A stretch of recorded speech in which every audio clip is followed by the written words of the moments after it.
ਸਲਾਮੁਅਲੈਕਮ। ਪੰਜਾਬੀ ਲੋਕ ਰੀਤ 53 ਚੰਦਰ ਵਰਸ਼।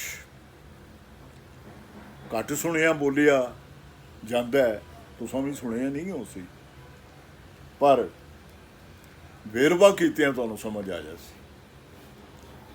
ਚੰਦਰ ਹੋ ਗਿਆ ਚੰਨ ਜਾਂ ਚੰਦਰਮਾ, ਤੇ ਵਰਸ਼ ਵਰਾ ਜਾਂ ਸਾਲ। ਜਾਣੇ ਚੰਦਰ ਵਰਾ ਚੰਨ ਦਾ ਸਾਲ, ਜਾਂ ਅਰਬੀ ਹਿਸਾਬ ਨਾਲ ਆਖੀਏ ਤਾਂ ਕਮਰੀ ਸਾਲ।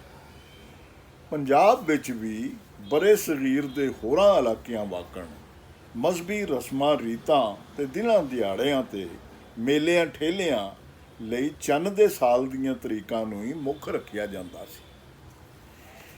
ਵਿਆਹਾਂ ਸ਼ਾਦੀਆਂ ਤੇ ਖੁਸ਼ੀ ਦੇ ਵੇਲਿਆਂ ਦੀ ਘੜੀ ਜਾਂ ਸਾਹਾ ਮਿਥਣ ਲਈ ਚੰਨ ਦਾ ਹਿਸਾਬ ਹੀ ਗਿਣਿਆ ਜਾਂਦਾ ਸੀ। ਸੂਰਜ ਵਰਸ਼ ਜਾਂ ਸ਼ਮਸੀ ਸਾਲ ਨਾਲ ਚੰਦਰ ਵਰਸ਼ ਜਾਂ ਕਮਰੀ ਸਾਲ ਦੇ ਵੀ 12 ਹੀ ਮਹੀਨੇ ਹੁੰਦੇ। ਹਰ ਮਹੀਨਾ ਚੰਨ ਦੀ ਪਹਿਲੀ ਤੋਂ ਸ਼ੁਰੂ ਹੁੰਦਾ ਹੈ ਤੇ ਚੰਨ ਦੇ ਓਲਾ ਕਰ ਜਾਣੇ ਅਮਾਵਸ ਦੇ 15 ਦਿਨਾਂ ਨੂੰ ਪਾ ਕੇ ਬਣਦਾ ਹੈ। ਇਸ ਦੀਆਂ 30 ਤਿੱਥਾਂ ਹੁੰਦੀਆਂ ਨੇ। ਤਿੱਥ ਦੀ ਜਮ੍ਹਾਂ ਹੈ ਤੇ ਇਹਦੇ ਅਰਥ ਨੇ ਚੰਨ ਦੀ ਤਰੀਕ। ਚੰਨ ਦੇ ਮਹੀਨਿਆਂ ਦੇ ਨਾਂ ਨਛੱਤਰਾਂ ਜਾਂ ਨਕਸ਼ਤਰਾਂ ਤੋਂ ਲੈ ਗਏ ਨੇ। ਨਕਸ਼ਤਰ ਸਿਤਾਰਾ ਹੁੰਦਾ ਹੈ ਤੇ ਨਜੂਮ ਵਾਲੇ ਇਹਦੇ ਤੋਂ ਚੰਨ ਦੇ ਟੋਰੇ ਦਾ ਪੜਾਅ ਵਾਲਾ ਅਰਥ ਵੀ ਲੈਂਦੇ ਨੇ।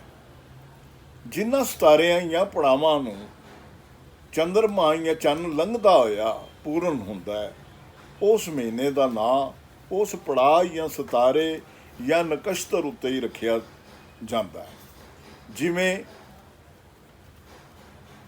ਵਿਸ਼ਾਖਾ ਨਕਸ਼ਤਰ ਵਿੱਚ ਜਿਸ ਮਹੀਨੇ 14ਵੀਂ ਜਾਂ ਪੂਰਨਮਾਸ਼ੀ ਆਉਂਦੀ ਏ, ਉਸ ਮਹੀਨੇ ਨੂੰ ਵਿਸਾਖ ਆਖਦੇ। ਉਹ ਮਹੀਨਾ ਵਿਸ਼ਾਖਾ ਤੋਂ ਵਿਸਾਖ ਅਖਵਾਉਂਦਾ ਹੈ। ਜਸ਼ੇਸ਼ਠਾ ਨਕਸ਼ਤਰ ਵਾਲੀ ਪੂਰਨਮਾਸ਼ੀ ਜਾਂ 14ਵੀਂ ਦੀ ਰਾਤ ਦੇ ਮਹੀਨੇ ਦਾ ਨਾਂ ਜੇਠ ਹੈ। ਜਦੋਂ ਚੇਤਰੀਏ ਨਕਸ਼ਤਰ ਵਿੱਚ ਚੰਦਰਮਾ ਪੂਰਨ ਹੋਵੇ, ਪੂਰਾ ਦਿਸੇ, ਤਾਂ ਉਸ ਚੰਦਰਮਾਸ ਜਾਂ ਚੰਦਰ ਮਹੀਨੇ ਨੂੰ ਚੇਤਰ ਆਖਿਆ ਜਾਂਦਾ ਹੈ। ਚੰਦਰ ਵਰਸ਼ ਦੋ ਕਿਸਮਾਂ ਦੇ। ਇੱਕ ਚੇਤਰ ਦੇ ਮਹੀਨੇ ਤੋਂ ਸ਼ੁਰੂ ਹੁੰਦਾ ਹੈ ਤੇ ਦੂਜਾ ਕੱਤਕ ਜਾਣੇ ਕੱਤੇ ਤੋਂ। ਪਹਿਲੇ ਨੂੰ ਚਿਤਰਾਦ ਵਰਸ਼ ਤੇ ਦੂਜੇ ਨੂੰ ਕਾਰਤਿਕਾਦ ਵਰਸ਼। ਜਿਹੜੇ ਦਿਨ ਸੂਰਜ ਮੀਨ ਬੁਰਜ ਜਾਣੇ ਹੋਤ ਵਿੱਚ ਪ੍ਰਵੇਸ਼ ਕਰਦਾ ਹੈ, ਦਾਖਲ ਹੁੰਦਾ ਹੈ ਤੇ ਨਵਾਂ ਚੰਦਰਮਾ ਚੜ੍ਹਦਾ ਹੈ, ਉਹ ਤਿੱਥ ਜਾਂ ਚੰਨ ਦੀ ਤਰੀਕ ਚਿਤਰਾਦ ਵਰਸ਼ ਦਾ ਪਹਿਲਾ ਦਿਨ। ਇਹ ਮਿਲਣੀ 13 ਮਾਰਚ ਤੋਂ 11 ਅਪ੍ਰੈਲ ਦੇ ਵਿਚਕਾਰ ਕਰਕੇ ਹੁੰਦੀ ਹੈ।